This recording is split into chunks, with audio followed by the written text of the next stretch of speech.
जय माता दी। नमस्कार दोस्तों, स्वागत है आप सभी का हमारे YouTube चैनल पर।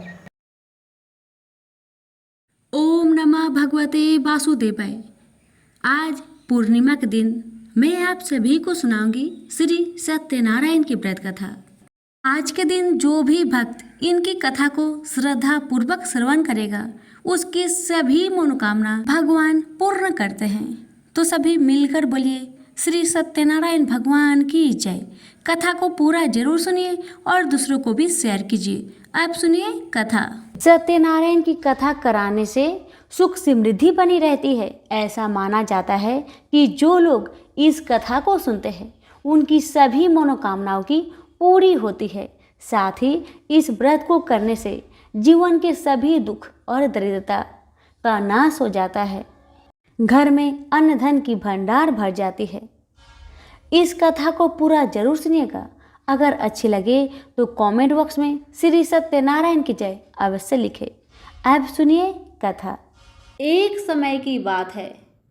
नैमिषारण्य तीर्थ में सौनकादि 88,000 ऋषियों ने श्री सूत जी से पूछा, हे प्रभु, इस कलयुग में वेद विद्या रहित मनुष्य को प्रभु भक्ति किस प्रकार मिल सकती है तथा उनका उद्धार कैसे होगा? हे मुनिश्रेष्ठ, कोई ऐसा तप बतलाइए जिससे थोड़ा समय में ही पुण्य मिले और मनोवांछित फल भी मिल जाए। इस प्रकार की कथा सुनने की हम इच्छा रखते हैं। सर्व शास्त्रों के ज्ञाता सूत जी बोले, हे वैष्णव, मैं पूज्य, आप सभी ने प्राणियों के हित की बात पूछी है, इसलिए मैं एक ऐसे श्रेष्ठ व्रत को आप लोगों को बतलाऊंगा जिसे नारद जी ने लक्ष्मी नारायण जी से पूछा था और श्री लक्ष्मीपति ने मुनिश्रेष्ठ नारद जी से कहा था। आप सब इसे ध्यान से सुनिए। एक समय की बात है, योगीराज नारद जी दूसरे के हित की इच्छा लिए अनेकों लोकों में घूमते हुए मृत्यु लोक में आ पहुँचे। यहाँ उन्होंने अनेक योनियों में जन्मे प्राय सभी मनुष्यों को अपने कर्मों द्वारा अनेक दुखों से पीड़ित देखा। उनका दुख देखकर नारद जी सोचने लगे कि कैसा यत्न किया जाए जिसके करने से निश्चित रूप से मानव के दुखों का अंत हो जाए। इसी विचार पर मनन करते हुए वह विष्णु लोक में गए। वहाँ वह देवों के इस नारायण की स्तुति करने लगे, जिनके हाथों में शंख चक्र गदा और पद्म थे, गले में वरमाला पहने हुए थे। स्तुति करते हुए नारद जी बोले, हे भगवान, आप अत्यंत शक्ति से संपन्न है। मन तथा वाणी भी आपको नहीं पा सकती है। आपका आदि मध्य तथा अंत नहीं है। निर्गुण स्वरूप सृष्टि के कारक भक्तों को दुख दूर करने वाले हैं। आपको मेरा नमस्कार है।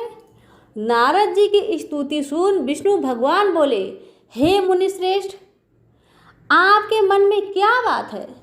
आप किस काम के लिए पधारे हैं, उसे निसंकोच कहे। इस पर नारद मुनि बोले कि मृत्यु लोक में अनेक योनियों में जन्मे मनुष्य अपने कर्मों के द्वारा अनेकों दुख से दुखी हो रहे हैं। हे नाथ, आप मुझ पर दया रखते हैं तो बतलाइए कि वो मनुष्य थोड़े प्रयास से ही अपने दुख से कैसे छुटकारा पा सकते हैं। श्री हरि बोले, हे नारद, मनुष्यों की भलाई के लिए तुमने बहुत अच्छी बात पूछी है। जिसके करने से मनुष्य मोह से छूट जाता है, वह बात मैं कहता हूँ, उसे सुनो। स्वर्ग लोक व मृत्यु लोक दोनों में एक दुर्लभ उत्तम व्रत है जो पुण्य देने वाला है। आज प्रेमवश होकर मैं उसे तुमसे कहता हूँ। श्री सत्यनारायण भगवान का यह व्रत अच्छी तरह विधान पूर्वक करके मनुष्य तुरंत ही यहाँ सुख भोग कर मरने पर मोक्ष को पाता है। श्री हरि के वचन सुन नारद जी बोले कि उस व्रत का फल क्या है और उसका विधान क्या है। यह व्रत किसने किया था? इस व्रत को किस दिन करना चाहिए? सब कुछ विस्तार से बतलाइए। नारद की बात सुनकर श्री हरि बोले, दुख व शोक को दूर करने वाला यह सभी स्थानों पर विजय दिलाने वाला है। मानव को भक्ति व श्रद्धा के साथ शाम को श्री सत्यनारायण की पूजा धर्म परायण होकर ब्राह्मणों व बंधुओं के साथ करनी चाहिए। भक्ति भाव से ही नैवेद्य, केले का फल, घी, दूध और गेहूं, आटा सवाया ले। गेहूं के स्थान पर साठी का आटा, शक्कर तथा गुड़ लेकर वह सभी भक्षण योग्य पदार्थों को मिलाकर भगवान का भोग लगाए। ब्राह्मणों सहित बंधु बांधवों को भी भोजन कराए, उसके बाद स्वयं भोजन करे। भजन कीर्तन के साथ भगवान की भक्ति में लीन हो जाए। इस तरह सत्यनारायण भगवान का यह व्रत करने पर मनुष्य की सारी इच्छाएं निश्चित रूप से पूरी होती है। इस कली काल अर्थात कलयुग में मृत्यु लोक में मोक्ष का यही एक सरल उपाय बताया गया है।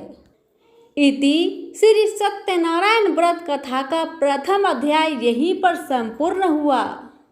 अब सुनिए दूसरा अध्याय।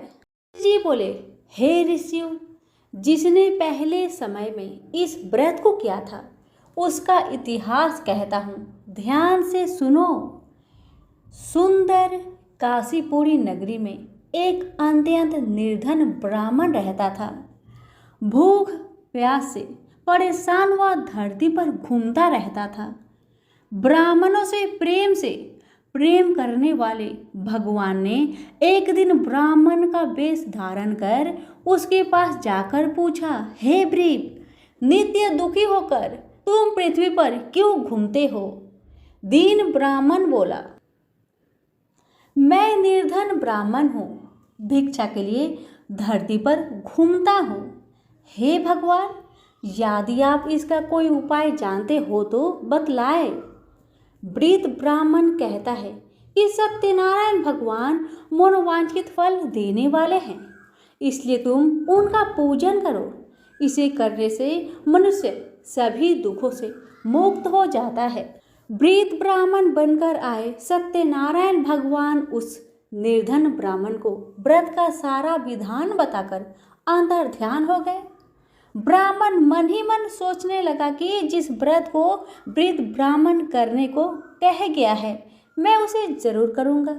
यह निश्चय करने के बाद उसे रात में नींद नहीं आई। वह सवेरे उठकर सत्यनारायण भगवान के व्रत का निश्चय कर भिक्षा के लिए चला गया। उस दिन निर्धन ब्राह्मण को भिक्षा में बहुत धन मिला, जिससे उसने बंधु बांधवों के साथ मिलकर श्री सत्यनारायण भगवान का व्रत संपन्न किया। भगवान सत्यनारायण का व्रत संपन्न करने के बाद वह निर्धन ब्राह्मण सभी दुखों से छूट गया और अनेक प्रकार की संपत्तियों से युक्त हो गया। उसी समय से यह ब्राह्मण हर माह इस व्रत को करने लगा। इस तरह से सत्यनारायण भगवान के व्रत को जो मनुष्य करेगा वह सभी प्रकार के पापों से छूटकर मोक्ष को प्राप्त होगा। जो मनुष्य इस व्रत को करेगा वह सभी दुखों से मुक्त हो जाएगा। सूत जी बोले कि इस तरह से नारायण जी का कहा हुआ श्री सत्यनारायण व्रत को मैंने तुमसे कहा। हे ब्रीपो, मैं अब और क्या कहूँ? हे मुनिवर, संसार में उस ब्रीप से सुनकर और किसने इस व्रत को किया, हम सब इस बात को सुनना चाहते हैं। इसके लिए हमारे मन में श्रद्धा का भाव है। सूत जी बोले, हे मुनियों, जिसने इस व्रत को किया है वह सब सुनो। एक समय वही ब्रीप धन व ऐश्वर्य के अनुसार अपने बंधु बांधवों के साथ इस व्रत को करने को तैयार हुआ। उसी समय एक लकड़ी बेचने वाला बूढ़ा आदमी आया और लकड़ियां बाहर रखकर अंदर ब्राह्मण के घर में गया। प्यास से दुखी वह लकड़हारा उनको व्रत करते देख ब्रीप को नमस्कार कर पूछने लगा कि आप यह क्या कर रहे हैं तथा इसे करने से क्या फल मिलेगा, कृपया मुझे भी बताए। ब्राह्मण ने कहा कि सब मनोकामनाओं को पूरा करने वाला यह सत्यनारायण भगवान का व्रत है। इनकी कृपा से ही मेरे घर में धन धान्य आदि का वृद्धि हुई है। ब्रीफ से सत्यनारायण व्रत के बारे में जानकर लकड़हारा बहुत प्रसन्न हुआ। चरणामृत लेकर वह प्रसाद खाने के बाद वह अपने घर गया। लकड़हारे ने अपने मन में संकल्प किया कि आज लकड़ी बेचने से जो धन मिलेगा उसी से श्री सत्यनारायण भगवान का उत्तम व्रत करूंगा। मन में इस विचार को ले बूढ़ा आदमी सिर पर लकड़ियां रखकर उस नगर में बेचने गया जहां धनी लोग ज्यादा रहते थे। उस नगर में उसे अपनी लकड़ियों का दाम पहले से 4 गुना अधिक मिलता है। बूढ़ा प्रसन्नता के साथ दाम लेकर केले, शक्कर, घी, दूध, दही और गेहूं का आटा ले और सत्यनारायण भगवान के व्रत की अन्य सामग्रियां लेकर अपने घर गया।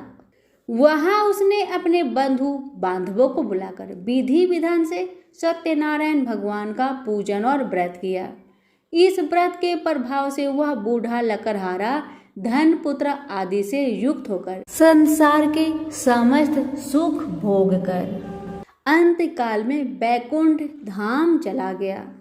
इति श्री सत्यनारायण व्रत कथा का दूसरा अध्याय संपूर्ण हुआ। अब सुनिए तीसरा अध्याय। सूत जी बोले, हे श्रेष्ठ मुनियों, अब आगे की कथा कहता हूँ। पहले समय में उल्कामुख नाम का एक बुद्धिमान राजा था। वह सत्य वक्ता और जितेंद्रिय था। प्रतिदिन देव स्थानों पर जाता और निर्धनों को धन देकर उनके कष्ट को दूर करता था। उसकी पत्नी कमल के समान मुख वाली तथा सती साध्वी थी। भद्रशिला नदी के तट पर उन दोनों ने श्री सत्यनारायण भगवान का व्रत किया। उसी समय साधु नाम का एक वैश्य आया। उसके पास व्यापार करने के लिए बहुत सा धन भी था। राजा को व्रत करने देखकर वह विनय के साथ पूछने लगा, हे राजन, भक्ति भाव से पूर्ण होकर आप यह क्या कर रहे हैं? मैं सुनने की इच्छा रखता हूँ, तो आप मुझे बतलाइए। राजा बोला, हे साधु, अपने बंधु बांधवों के साथ पुत्र आदि की प्राप्ति के लिए महाशक्तिमान श्री सत्यनारायण भगवान का व्रत व पूजन कर रहा हूँ। राजा के वचन सुन साधु आदर से बोला, हे राजन, मुझे इस व्रत का सारा विधान कहिए। आपके कथा अनुसार मैं भी इस व्रत को करूंगा। मेरी भी संतान नहीं है और इस व्रत को करने से निश्चित रूप से मुझे संतान की प्राप्ति होगी। राजा से व्रत का सारा विधान सुन व्यापार से निवृत्त हो वह अपने घर गया। साधु वैश्य ने अपनी पत्नी को संतान देने वाले इस व्रत का वर्णन कह सुनाया और कहा कि जब मेरी संतान होगी तब मैं इस व्रत को करूंगा।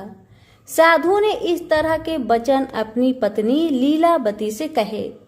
एक दिन लीलावती पति के साथ आनंदित हो सांसारिक धर्म में प्रवृत्त होकर सत्यनारायण भगवान की कृपा से गर्भवती हो गई। 10वें महीने में उसके गर्भ से एक सुंदर कन्या ने जन्म लिया। दिनों दिन वह ऐसे बढ़ने लगी जैसे कि शुक्ल पक्ष का चंद्रमा बढ़ता है। माता पिता ने अपनी कन्या का नाम कलावती रखा। एक दिन लीलावती ने मीठे शब्दों में अपने पति को याद दिलाया कि आपने सत्यनारायण भगवान के जिस व्रत को करने का संकल्प किया था उसे करने का समय आ गया है। आप इस व्रत को करिए। साधु बोला कि हे प्रिय, इस व्रत को मैं उसके विवाह में करूंगा। इस प्रकार अपनी पत्नी को अवशासन देकर वह नगर को चला गया। कालावती पिता के घर में रहकर वृद्धि को प्राप्त हो गई। साधु ने एक बार नगर में अपनी कन्या को सखियों के साथ देखा तो तुरंत ही दूत को बुलाया और कहा कि मेरी कन्या की योग वर देखकर आओ। साधु की बात सुनकर दूत कंचन नगर में पहुंचा और वहां देखभाल कर लड़की के सुयोगवानिक पुत्र को ले आया। सुयोग लड़के को देख साधु ने बंधु बांधवों को बुलाकर अपनी पुत्री का विवाह कर दिया। लेकिन दुर्भाग्य की बात ये कि साधु ने अभी भी श्री सत्यनारायण भगवान का व्रत नहीं किया। इस पर श्री भगवान क्रोधित हो गए और श्राप दिया कि साधु को अत्यधिक दुख मिले। अपने कार्य में कुशल साधु बनिया जामाई लेकर समुद्र के पास स्थित होकर रत्नासारपुर नगर में गया। वहां जाकर दामाद ससुर दोनों मिलकर चंद्रकेतु राजा के नगर में व्यापार करने लगे। एक दिन भगवान सत्यनारायण की माया से एक चोर राजा का धन चुराकर भाग रहा था। उसने राजा के सिपाहियों को अपना पीछा करते देख चुराया हुआ धन वहां रख दिया जहां साधु अपने जामाई के साथ ठहरा हुआ था। राजा के सिपाहियों ने साधु वैश्य के पास राजा का धन पड़ा देखा तो वह ससुर जमाई दोनों को बांधकर प्रसन्नता से राजा के पास ले गए और कहा कि उन दोनों चोरों को हम पकड़ लाए हैं, आप आगे की कार्यवाही की आज्ञा दे। राजा की आज्ञा से उन दोनों को कठिन कारावास में डाल दिया गया और उनका सारा धन भी उनसे छीन लिया गया। श्री सत्यनारायण भगवान के श्राप से साधु की पत्नी भी बहुत दुखी हुई। घर में जो धन रखा था उसे चोर चुरा ले गए। शारीरिक तथा मानसिक पीड़ा व भूख प्यास से अति दुखी हो अन्य की चिंता में कलावती ब्राह्मण के घर गई। वहां उसने श्री सत्यनारायण भगवान का व्रत होते देखा। फिर कथा भी सुनी। वह प्रसाद ग्रहण कर वह रात को घर वापस आई। माता ने कलवाती से पूछा कि हे पुत्री, अब तक तुम कहाँ थी? तेरे मन में क्या है?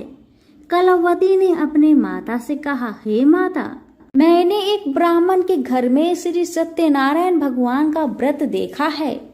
कन्या के वचन सुन लीलावती भगवान की पूजन की तैयारी करने लगी। लीलावती ने पारिवारिक व बंधुओं सहित सत्यनारायण भगवान का पूजन किया और उनसे वर मांगा कि मेरे पति तथा जमाई शीघ्र घर आ जाए। साथ ही ये भी प्रार्थना की कि हम सबका अपराध क्षमा करे। श्री सत्यनारायण भगवान इस व्रत से संतुष्ट हो गए और राजा चंद्रकेतु को सपने में दर्शन देकर कहा कि हे राजन, तुम उन दोनों वैश्य को छोड़ दो और तुमने उनका जो धन लिया है उसे वापस कर दो। अगर ऐसा नहीं किया तो मैं तुम्हारा धन, राज्य व संतान सभी को नष्ट कर दूंगा। राजा को यह सब कहकर वह अंतर्ध्यान हो गए। प्रातःकाल सभा में राजा ने अपना सपना सुनाया। फिर बोले कि वानिक पुत्र को कैद से मुक्त कर सभा में लाओ। दोनों ने आते ही राजा को प्रणाम किया। राजा मीठी वाणी में बोला, हे महान भावो, भाग्यवश ऐसा कठिन दुख तुम्हें प्राप्त हुआ है, लेकिन अब तुम्हें कोई भय नहीं है।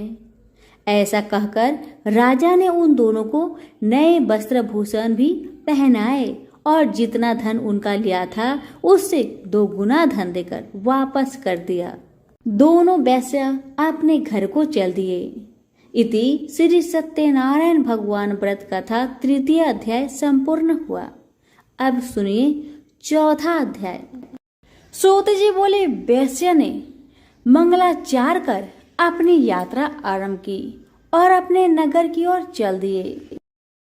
उनके थोड़ी दूर जाने पर एक दंडी वैश्यधारी श्री सत्यनारायण ने उनसे पूछा, हे साधु, तेरी नाव में क्या है? अभिमानिक बानिक हंसता हुआ बोला, हे दंडी, आप क्यों पूछते हो? क्या धन लेने की इच्छा है? मेरी नाव में तो बेल व पत्ते भरे हुए हैं। वैश्य के कठोर वचन सुन भगवान बोले, तुम्हारा वचन सत्य हो। दंडी ऐसे वचन कह वहां से दूर चले गए। कुछ दूर जाकर समुद्र के किनारे बैठ गए। दंडी के जाने के बाद साधु वैश्य ने नित्य क्रिया के पश्चात नाव को ऊंची उठते देखकर अचंभा माना और नाव में बेल पत्ते आदि देखकर वह मूर्छित हो जमीन पर गिर पड़ा। मूर्छा खुलने पर वह अत्यंत शोक में डूब गया। तब उसका दामाद बोला कि आप शोक न मनाए, यह दंडी का श्राप है। इसलिए हमें उनकी शरण में जाना चाहिए, तभी हमारी मनोकामना पूरी होगी। दामाद की बात सुनकर वह डंडी के पास पहुंचा और अत्यंत भक्ति भाव से नमस्कार कर बोला, मैंने आपसे जो असत्य वचन कहे थे उनके लिए मुझे क्षमा करे। ऐसा वचन कहकर महान शोकातुर हो रोने लगा। तब डंडी भगवान बोले, हे बानिक पुत्र, मेरी आज्ञा से बार बार तुम्हें दुख प्राप्त हुआ है, तू मेरी पूजा से विमुख हुआ।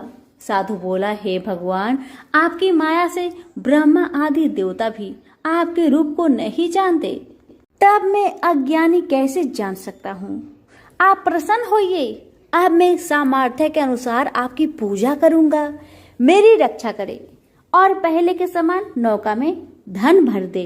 साधु वैश्य के भक्ति पूर्वक वचन सुनकर भगवान प्रसन्न हो गए और उसकी इच्छा अनुसार वरदान देकर अंतर ध्यान हो गए। ससुर जमाई जब नाव पर आए तो नाव धन से भरी हुई थी। फिर वह अपनी अन्य साथियों के साथ सत्यनारायण भगवान का पूजन कर अपने नगर को चल दिए। जब नगर के नजदीक पहुंचे तो दूत को घर पर खबर करने को भेज दिया। दूत साधु की पत्नी को प्रणाम कर कहता है कि मालिक अपने दामाद सहित नगर के निकट आ गए हैं।